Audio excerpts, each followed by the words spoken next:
All right, y'all. You're What's up? What's up? Welcome to Wagwan, Pop Up. wagwan. I yeah, think we on episode, what is this? Episode 7? we on Yes, number sir. 7. Number 7 now. All right, Getting so up there. let's see. Let's just jump right into it with no delay. So the first thing that we're gonna get into is I guess what's going on with these stimulus checks.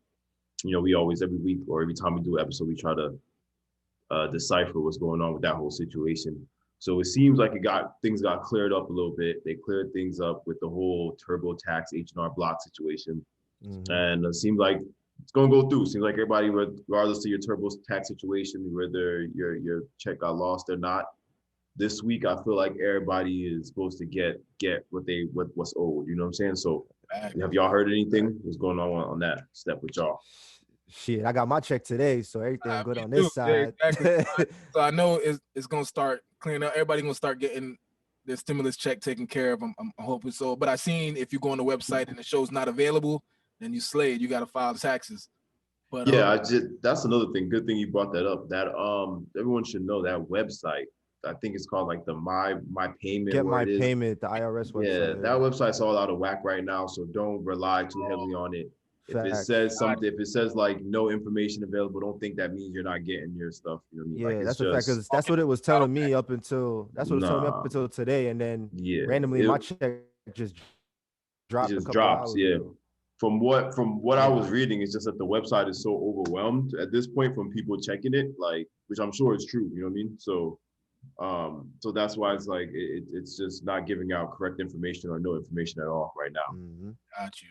Right. Makes sense. So moving on though. So next thing I want to talk about is I guess we're just gonna continue kind of talking about the injustice situation of the news of what's going on right now. We're gonna wait a little bit to get into more of that whole Capitol situation and the updates that are going on with that. Yeah. But I seen in the news recently that back over the summer, I believe it was a little bit after the George Floyd situation. Jacob Blake was shot, and I think he was shot about what, like 7 times in the back or something like that. I think so. Trying to get inside the car with his kids. Was it Police 7 officers, I times? guess Shot a few times. I'm not sure exactly how much few time. times, yeah. They thought he was reaching for a weapon or getting a knife or something like that in his car. So he's been in the hospital resting up. I heard he's in he's in rehab and stuff like that. Uh, you know, getting back his movement and stuff like that. But I don't think he's gonna walk again. From what I heard, he's paralyzed. Paralyzed. But the officer involved in the situation is actually not going to be charged. They announced, and it seems like the city, they're gearing up for riots or whatever, or what they thought was going to be riots, because they announced this a couple of days ago, but it doesn't seem like anyone's really like going too crazy about it. So what do y'all think? Do you guys think the officer should have definitely been charged in this situation, or? It's a difficult situation, to be real, because sometimes you really have to put yourself in the officer's shoes. Because I don't know too much about the situation. Sometimes you got to put yourself in the officer's shoes, but these dudes are trained for stuff like this. So like, you're dealing with somebody's life. If it and sometimes I feel like they just need better training, and you need some more thoroughbred police out there, bro. Because like some of them is just real trigger happy. You know what I mean?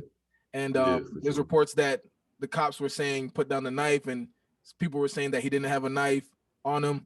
So it's difficult, bro. Yeah, definitely a lot of conflicting stories. Yeah, I just saw like a little clip that I believe was like him walking up to the car or like opening the door to the passenger seat or something like that. But like you said, it does seem to me personally though, I think it's more of like kind of like um not I don't want to use the word fear, but I feel like with cops sometimes it's like my life or your life, and if they assume yeah. they're in a situation where their life is in danger, they're gonna make sure your life goes before theirs. But what I So what I do want when it comes to the justice system is when police get into the situation or these situations, they treat it like, what I'm saying, now you're a civilian. Now you got to be treated like you got to go through court like a civilian, and things like that.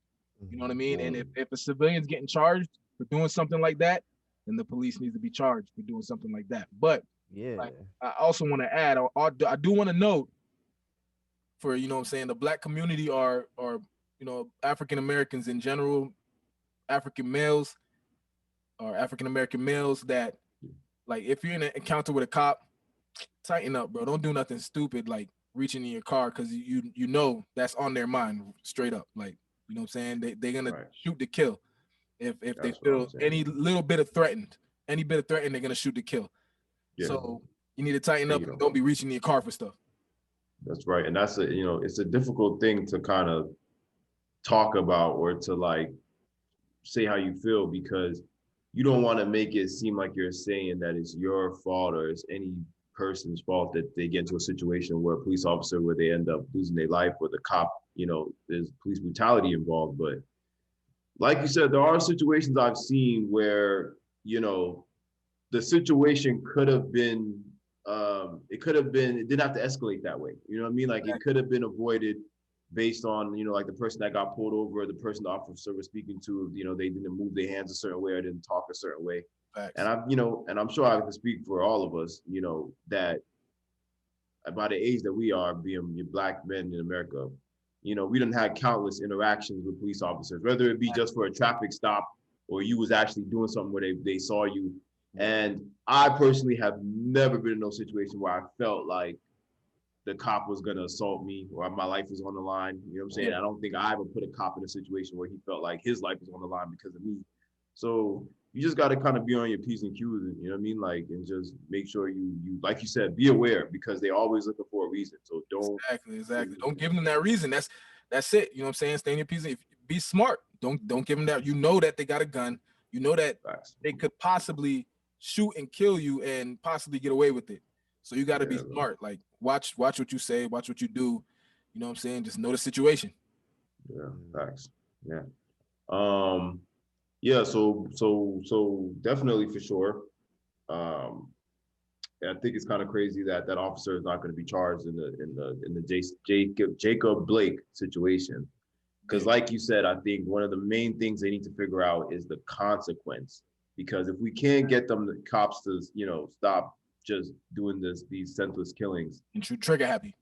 Yeah, if we can't stop them from being too trigger happy, we at least got to find a way to give them some sort of consequence, some sort of repercussion for, especially if you're shooting a guy or a suspect who has no weapon on them.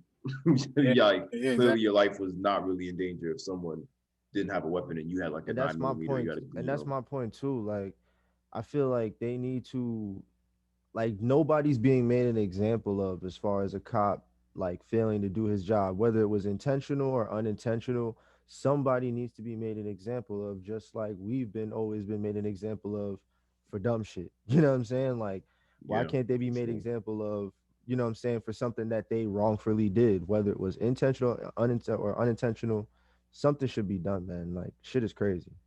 Yeah, for sure. So we're gonna monitor that. We're gonna see, like you said, something needs to be done. And we're going to get further into that later on in the other stuff that we talk about. But next I want to talk about is presidential pardons. All right. So I think we all know what we're about to get into, but for those who don't know, so at the end of each presidential term, the serving president has the opportunity to completely pardon anybody who they want. It's been that way for as long as, America has been around.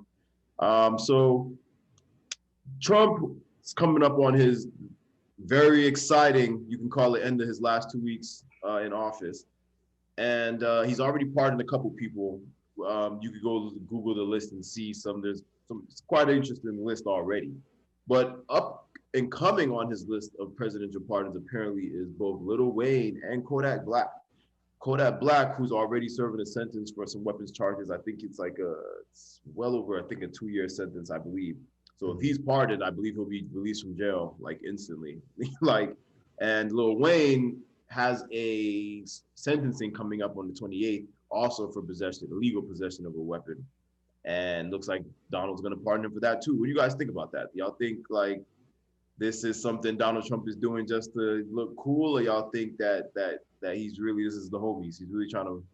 I think it was that one last thing that he just thinking about doing that's gonna kind of make his face straight, like, you know what I'm saying? I feel like he's trying to save his face in a way.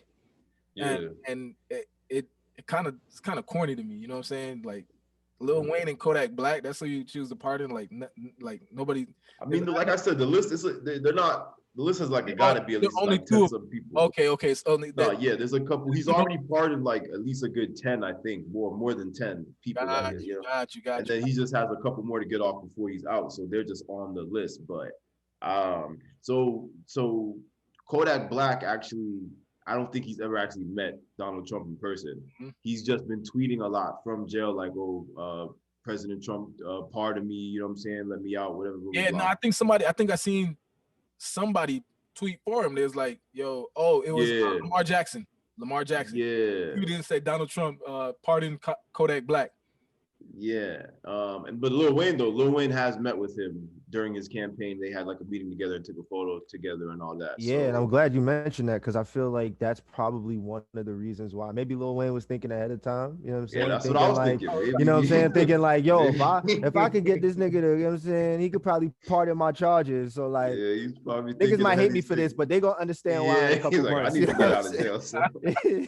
And again, I ain't gonna lie, if that's the motive, I don't blame Lil Wayne. Like, you know what I'm saying? I don't blame him. Yeah. This is the one man in the world who can literally get you out the situation off of just requesting it. So it don't hurt to be cool with that person. You know what I'm saying? So thanks. Hey, if he does it, then hey, that's good. That's kudos to them boys. I just pray he say fuck him after. Sure, right? That'd be crazy. That would be dumb funny, but yeah. So and moving on with more Trump news. As a result of the craziness that took place the other day at the Capitol and Donald Trump's alleged influence or involvement in it, Twitter and a bunch of other social media has decided to suspend and or completely just delete his accounts. Twitter right now, actually, his account is gone. Like if you look it up, there's no real Donald Trump. Yeah, I looked it up earlier today. It says these tweeters completely not gone. available, completely gone. So what do you guys think? You think this is a violation of his freedom of speech, or do you think that like something had to be done, the muzzle had to go on, like someone had to put a stop to it?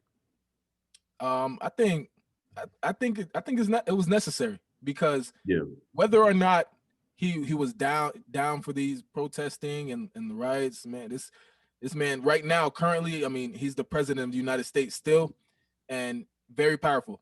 You know what I'm saying? And his tweets. Wednesday, what happened on Wednesday, which that was Wednesday, right? Yeah, what happened on Wednesday is proof of that, of how powerful he is just by his word of mouth and exactly. And how he like we said last time, at this point, he has basically a cult status with his followers. So it's kind of scary to think. So what do you think, Clay? Do you think that was a little bit, they took it too far, deleting his account, or? Not necessarily, because the way I saw it, and I'm sure some people might have seen it in this perspective too, like when all of that was going on, you should have said something. You should have been tweeting your ass then, or saying something at the very least. You know what I'm saying? So for them to take it away from him to, prevent any further, bullshit from happening while we have his ass in office for the next couple of weeks, I think it was the best move, in my opinion. Yeah, because I mean, like they pointed out, and again, we're going to get more into this. Right now they're talking about even impeaching him, right? Which I can understand, obviously, but just like right, But the thing is, to me, is like, all right, there's only 13 days left, I believe, in his presidency, or to a little close to 2 weeks. But like I think Nancy Pelosi pointed out, is like what Wednesday proved is that any day is enough. You know what I'm saying? One day with this guy could turn into like a catastrophe. So. But honestly, my thing with it right now is like this might be a dangerous question, but how much more harm can he really do? And I guess it's a dangerous question because prior to what happened on Wednesday, I got to tell you, I was one of the people that was probably, I myself was thinking like, yo, it can't get any worse than this. You know what I'm saying? Like, can't get no worse. So, but it did, clearly. So I think that it's definitely interesting that they blocked his Twitter account. I don't blame him because he has been using his word and his influence to kind of do negative things, but I don't think he's gonna. I think this kind of shook him into place a little bit. I think he's gonna make sure the next 2 weeks goes out. He goes out smooth. Y'all think he's gonna? Y'all think that's it, or y'all think he got more up his sleeve? I think that's it. To be honest with you, I don't know what you was about to say, Clay, but I hope that's it. But what I was gonna say, as far as like things getting any worse, I could see things possibly getting worse. I ain't gonna jinx it and say exactly what. But we all know there's two sides. And to be quite honest with you, like him getting impeached, I feel like whether he get impeached or, you know what I'm saying, one way or the other, the second he gets out of the office and we can't hear him no more, like I feel like it could possibly start something else. It might not, but we just got to wait and see. Which leads me, and I'm glad you said that, because it leads me to the question I wanted to ask y'all next is, how much of an influence and how important do you think Donald Trump will be 14 days from now when he's out of office? Like, do y'all think it's going to end there? That, I mean, obviously it's not going to end completely. He's going to be talked about for years and years to come. But do you think, as far as people, the spotlight being on him and his influence, do you think that'll definitely have a decrease or no? I've spoken to many people and they're so for Trump. And it's crazy because different Trump supporters, they all speak a different language. It's weird, bro. Some will say, you know what I'm saying, like people, the people at the riots, they were peaceful protesting, and they'll bring up Antifa, saying Antifa was the ones doing all the, you know what I'm saying, whatever, breaking into the place. But then you'll see the people there and they're strictly Trump supporters, you know what I'm saying? You see interviews. So I believe those people are gonna be the ones later that are still for Trump. Like we said, it's a cult-like following. Like after everything's done and over with, they're still gonna be talking that same game. Same game. I feel like when, because I'm just remembering now, like I know New York is gonna try him for that charge or whatever when he gets out of office. Right. And I'm thinking about it now, like if he finds a way to keep running his beat, I know they, got his Twitter and everything shut down for now, but if he finds a way to keep riling up the people that really heavily support him, like EJ said, like I really feel like there could potentially still be shit happening here and there. And then, like I said, we all know that this shit going on between, like different races, like is never going to stop until there is a specific law put in order where there will be action taking place if there is any type of inequality shown. But that is, yet to be seen. Yeah, it's definitely an interesting thing to think about, because like EJ said, at this point, I think even once he's out of office, there's still going to be, because we gotta be honest here. At this point, it's not like it's like a Democrat Republican thing. You know what I mean? At this point, Trump versus world. At this point, Trump's faction of followers is a whole separate, like, you know what I mean? And these people, the conspiracy theories that they're wrapped up in between him and the government, like that, we could do a whole episode on that alone. But long story short, I don't think it's going to end once he gets out. Like, I mean, obviously he's not going to be the president no more, so he won't be on this grand stage. But I definitely don't think it's going to be the end of anything. He's definitely going to still be talking about this, his whole presidency. I'm sure he'll have some sort of government thing he'll attempt to do in the future. I don't know. So definitely watching that. But we're living in an interesting time right now because social media is playing a very large part in everything that's happening. Part of that, I don't know if you guys know, there's a company called Parler. I guess they have an app. And this app, Parler, was what the protesters were mainly using to orchestrate this this meeting that they had before the riot broke out. That's crazy. Personally, I want to also make it clear. I personally don't think, I don't know about you guys, but I don't think that the rioters planned or intended to storm the Capitol before they got to the Capitol, if that makes sense. If you understand what I'm saying. Gotcha. I don't know if you get what I'm saying. Like, I feel like that was a decision made right there at the moment when they saw how vulnerable everything was and how the Capitol was, and they were like, okay, they'll probably surprised how many people they got out there. And and especially that too, when they saw, because I'm not gonna lie to you, when they said that he was having a rally or whatever, I assumed that there's gonna be followers out there. But when the news gave us that wide angle view of how much of them out there. It was kind of like scary. I was like, yo, that's a good amount of people. That's so this app Parler, Apple is threatening to remove them. They've already been removed from the Google Play Store. Apple's threatening to remove them now unless they'll address or change some of the ways the app is run. They pride themselves on being a free social, social free speech, which is why these Trump supporters picked this app in the first place. So what about that? Y'all think that the app, like, should they just leave them alone? Is the app now responsible to take care of whatever it is that allows people to meet and congregate this way, or no? You definitely want to take care of that, because if they can do that, if they can plan something like that on that app, imagine what else can be planned. You know what I'm saying? Yeah. This could just be the start of something crazy, and not just from Trump supporters, from other type of different attacks. You know what I'm saying? And you definitely want to handle that, because we don't want nothing crazier to happen, man. It's you see how 2020 was. We in 2021 now. We want to, you know what I'm saying? Now. Get things right. Start moving up, looking forward to everything brighter, everybody making money, everybody living good. And you know what I'm saying? That's how we want to be. So we don't want no crazy stuff happening in 2021. So they need to get that straight. Sure. I think what we're seeing, everything that's been unfolding and happening in the last couple of weeks, months, years, if you want to say, there's freedom of speech, but there's some there's obviously some lines we got to start drawing with this freedom of speech stuff, and allowing people to use the internet as a means to bring up all this negativity and because I'll say it again, man, forget the type of people that did this, right? Because I would feel the same way if it was the Black Lives Matter movement that was out there and they stormed the Capitol like that. I would have the same attitude. This is not any kind of me being biased because I'm like, no, it's not even like that. I feel like democracy in this country is a real thing. And democracy is the only thing that separates countries like America from countries where people are getting killed just for a state and how they feel about their president. And if we want to continue to live in this kind of democracy, we cannot just be cool with people, anyone, whether they're white, black, whoever, storming the Capitol during, electoral votes being counted. It's not acceptable. So, or any time at all.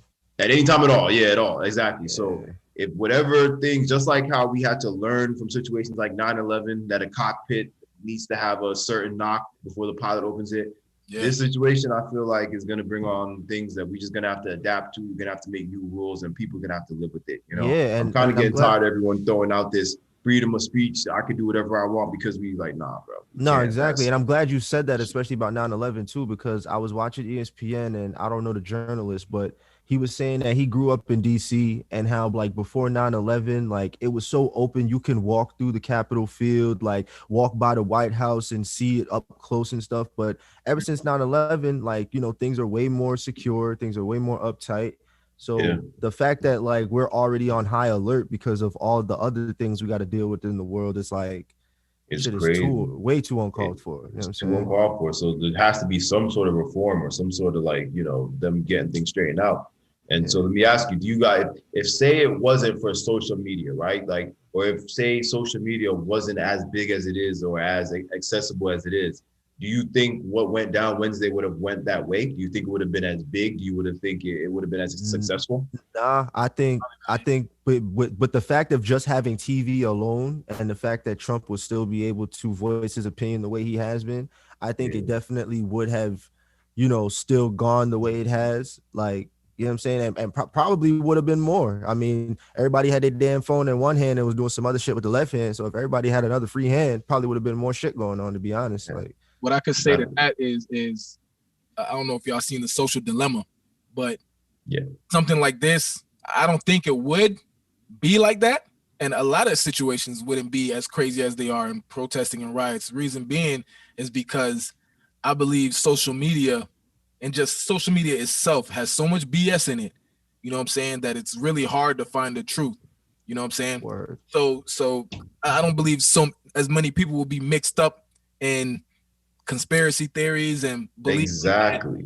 You know what I'm saying, that elections were as rigged as they believe it was, or conspiracy theories, thinking, you know what I'm saying, just I don't think people would. So a lot of people's minds wouldn't be wouldn't be all where it's at. boggled up That is true. with That's a BS. good point. You know what I'm saying? Mhm. And So you probably want to see as much every people out there. social media it reflects like every stage of it, because you gotta even think from even the level of planning and coming together, and if social media wasn't that big, they wouldn't have been able to do that. When they got there, where you saw pictures of when people were going inside, people were taking selfies, they were sitting in chairs and doing all types of. If social media didn't exist, would they have felt that necessary to do that? They probably would have just went in there, maybe, you know what I mean? They wouldn't have been doing all this extra stuff. Yeah. So it definitely, I feel like, plays a part. And I think we're getting. No, it does. Yeah. Social media and the internet is getting so old now with us. We've had it for a while that we got to start disciplining it, if that makes sense. You know what I mean? Yeah, we gotta find a way to really keep it tamed, pretty much. You know what I mean? Because there's a lot of BS on the internet, bro. A lot of lies, and like honestly, like when you look at something on the internet, bro, you really just don't know what's true. You don't know. Yeah, and it's true. People who get sucked into these things and just believe straight up this is facts, but you don't know if it's true or not. You don't know. Yeah. You don't know. Very true, and again, which I'm glad you said that, because that leads me to the next and last thing I want to get into before we exit off this episode. I want to talk about this Ashley Babbitt. Ashley Babbitt is the woman that lost her life. She was shot by the Secret Service in the Capitol that day on Wednesday. Ashley Babbitt, like we were talking about, was one of the people who has been with this group of the I think they're called like Anon or whatever they call them, the group of people that stormed the Capitol. She's part of their group. She's been discussing all these plans with them for weeks on forums and stuff like that. What do you guys think about what happened to Ashley Babbitt? Do you think what happened to her was deserved, for lack of a better word? Do you think that, I mean, we obviously know if she wasn't in that situation, she would have been alive right now, right? Obviously. But would you go as far as to say, like, well, the Secret Service, that gentleman had the right to shoot her and anyone else that was in the Capitol that day? He had the right, 100% had the right. Did she deserve, like, no, nobody deserves to lose their life. I wouldn't wish that on anybody. You know what I mean? Well, most people, but I wouldn't wish that on most people. But like something like that is really, really sad. It's really, really sad that somebody let, you know what I'm saying, a situation like this get their head so much that they're willing to go out there and lose their life. You know what I mean? They're willing to lose their life over a situation like this. You know what I mean? And one second, I want to make this. Yeah, no, talk. Go ahead, talk. We're talking about a government building. We're talking about the United States government. We're talking about people who, if they see a plane in the sky going over a military base, they're shooting that plane down. They don't care who's in it. They don't care if there's 10 babies and a mom in there. They're gonna shoot that plane down, no questions asked. And you're talking about breaking into that building. As soon as they see, they're gonna shoot you. They're gonna kill you. This is known. Like, you should know this. She was a military vet. You know what I mean? She was. Yeah, she was. You should know these things, but it's sad. Nobody wants to see that, but it's just like unfortunate. You know what I mean? And what was you gonna say, Clay? And I was gonna say too, like, well, I mean, Alexander kind of covered most of it. Like, she is a vet. Like, breaching into government property, what it entails as far as them defending, especially not knowing what the hell is going on and who's trying to breach in. You know what I'm saying? And that's what's so important about what you just said, is that of course, they were probably hearing in their ears, they were getting an idea of what was going on. Mm-hmm. But you imagine you're the Secret Service in there with the members of Congress in the office, and you're hearing niggas outside saying like, "Yo, they breached the Capitol. They coming. They breaking. You don't know if they could be coming with bazookas. It could be bombs.